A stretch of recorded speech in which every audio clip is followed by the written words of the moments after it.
Welcome to all of you.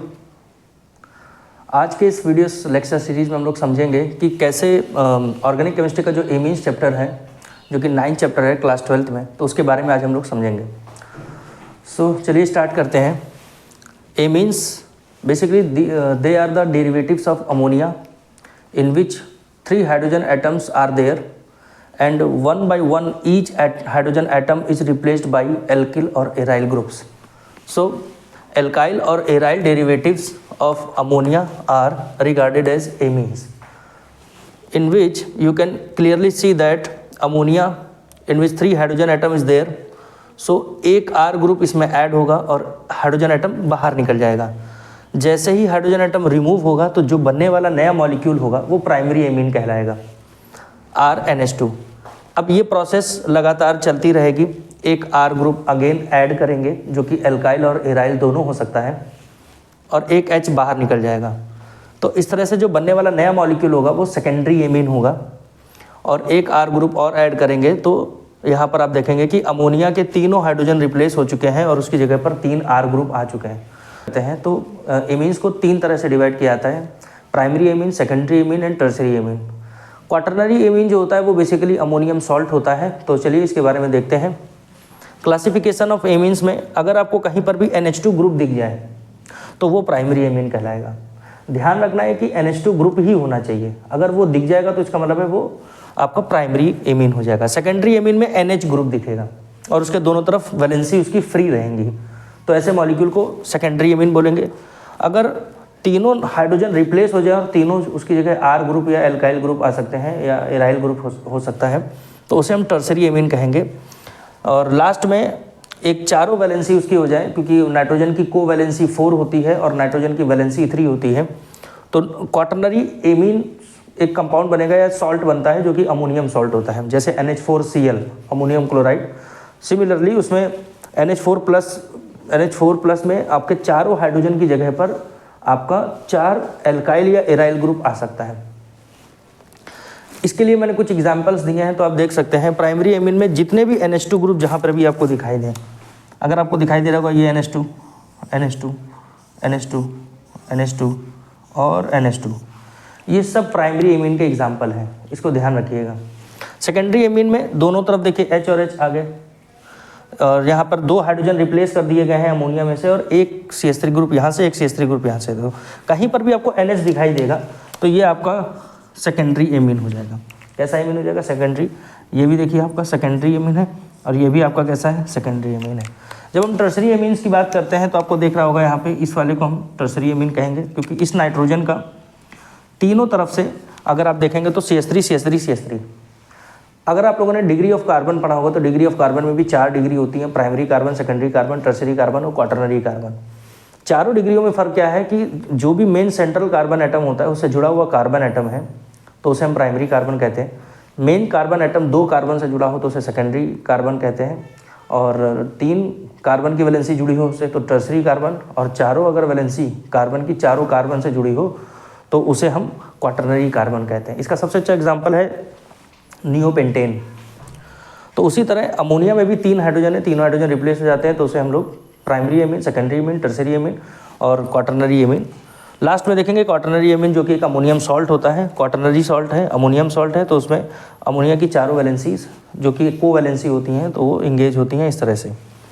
तो ये basically एक इंट्रोडक्शन पार्ट था कि जिसमें आपने एमीन्स के बारे में समझा कैसे होते हैं और उनका क्लासिफिकेशन क्या है। अब बात करते हैं IUPAC नॉमेनक्लेचर की। एमीन्स का IUPAC नॉमेनक्लेचर लिखना थोड़ा सा ट्रिकी होता है, इसलिए बोर्ड एग्जाम में आप देखेंगे कि एमीन्स से चैप्टर से आपको एक IUPAC नॉमेनक्लेचर जरूर मिलता है। देखिए, IUPAC नॉमेनक्लेचर लिखने के लिए हमें एमीन्स के बारे में 2 चीज़ें पता होनी चाहिए कि एमीन्स का फंक्शनल ग्रुप NH2 है तो उसका प्रीफिक्स क्या लिखा जाएगा और सफिक्स क्या लिखा जाएगा। प्रीफिक्स में एमिनो ग्रुप यूज़ करते हैं और सफिक्स में एमीन नाम से इसको यूज़ करते हैं। अगर हम इसका IUPAC नेम देखते हैं तो इसका नाम एल्कमीन्स करके भी कहते हैं। तो चलिए शुरू करते हैं कि देखते हैं कैसे इसका IUPAC नेम लिखा जाता है। सपोज करिए कि मेरे पास एक कार्बन का कंपाउंड है, it is the derivative of methane, जिसमें से NH2 ग्रुप उसमें ऐड हुआ है और हाइड्रोजन एटम बाहर निकल गया है CH4 में से। तो the resulting molecule is CH3NH2। So CH3NH2 का नाम कैसे लिखेंगे कि अब सबसे पहले क्या IUPAC का सबसे पहला ही रूल क्या है कि सेलेक्ट द लॉन्गेस्ट चेन, तो हम सबसे लंबी चेन ढूंढते हैं और उसमें देखते हैं कि कितने नंबर ऑफ कार्बन एक चेन में आ रहे हैं। तो मुझे इसमें दिख रहा है कि एक ही कार्बन है, so that is why I written 1, तो उसका काउंटिंग कर दिया है 1। तो CH3 1 के लिए हम लोग यूज़ करते हैं मेथ में प्राइमरी सफिक्स लगाएंगे एन और उसमें 1 लगा देंगे और लिखेंगे एमीन। क्यों? क्योंकि पहले ही कार्बन से NH2 ग्रुप जुड़ा हुआ है, इसलिए इसका नाम हो जाएगा मेथेन 1 एमीन या सिंपली मेथेनामीन। सिमिलरली अगर आप CH3CH2NH2 देखेंगे तो इसका नाम हो जाएगा ethane 1 amine because it is ethyl group. और 2 कार्बन के लिए जो आपका वर्ड रूट होता है वो एथेन होता है और उसमें NH2 ग्रुप लगा है। सिमिलरली 1 2 3 अगर आप देखेंगे 3 कार्बन की एक लॉन्गेस्ट चेन है जिसमें NH2 ग्रुप सेकंड नंबर वाले कार्बन पे है, तो इसमें प्रोपेन 2 एमीन इसका IUPAC नेम हो जाएगा। अब यहाँ तक तो ठीक है कि आप सब बहुत आसानी से कर लेंगे। प्रॉब्लम आती है जहाँ पर 2 मल्टीपल ग्रुप आ जाए।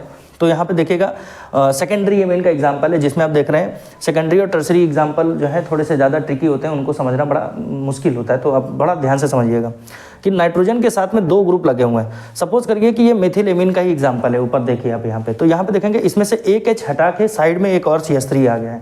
तो अब दोनों में से किसी एक को ही हम लॉन्ग चेन का हिस्सा मानेंगे या लॉन्गेस्ट चेन, जिसके हिसाब से हम वर्ड रूट डिसाइड करेंगे।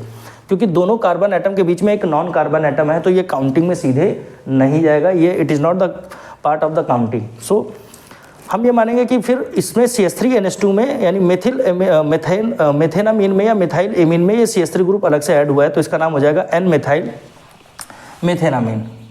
ये देखिए N मिथाइल मेथेनामीन।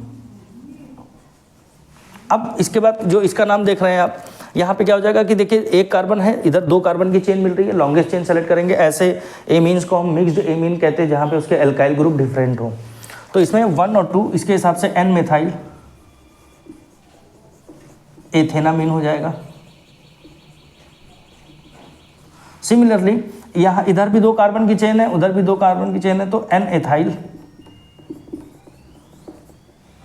एथेनामीन। अब यहाँ पे देखेंगे कि टर्सरी एमीन का एक एग्जांपल आ गया जिसमें देखेंगे कि 3 आपको CH3 ग्रुप दिखाई दे रहे हैं। तो इसको आंसर लिखने के लिए क्या है, किसी एक कार्बन को वर्ड रूट मान लिया, तो इसका नाम हो जाएगा N, di methyl मेथेनामीन।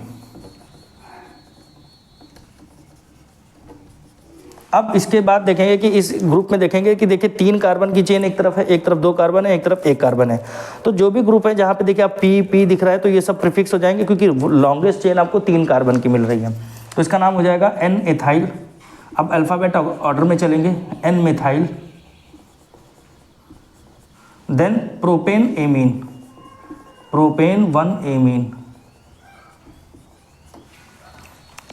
And last में बेंजीन की रिंग में NH2 ग्रुप आ जाएगा, तो उसे हम अमीनो बेंजीन कहते हैं या इसका एक और नाम है एनिलीन। एंड देन एक कंपाउंड ये है कि जिसमें आप देखेंगे एक तरफ बेंजीन की रिंग है और एक तरफ C2H5 ग्रुप है, तो इसका नाम हो जाएगा N phenyl ethane 1 amine. So this is only for the introductory part, जहाँ पे आप एमीन्स के IUPAC के बारे में इस तरह के बहुत सारे क्वेश्चन आप NCERT की बुक से सॉल्व कर सकते हैं।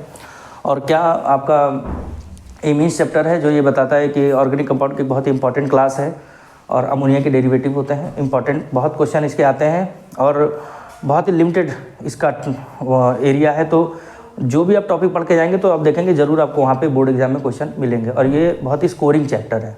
सो आई होप अब आप लोग इसका एक बार स्क्रीनशॉट ले लीजिएगा जिससे कि आप इसके नोट्स बना सकें और all the best for the board examination.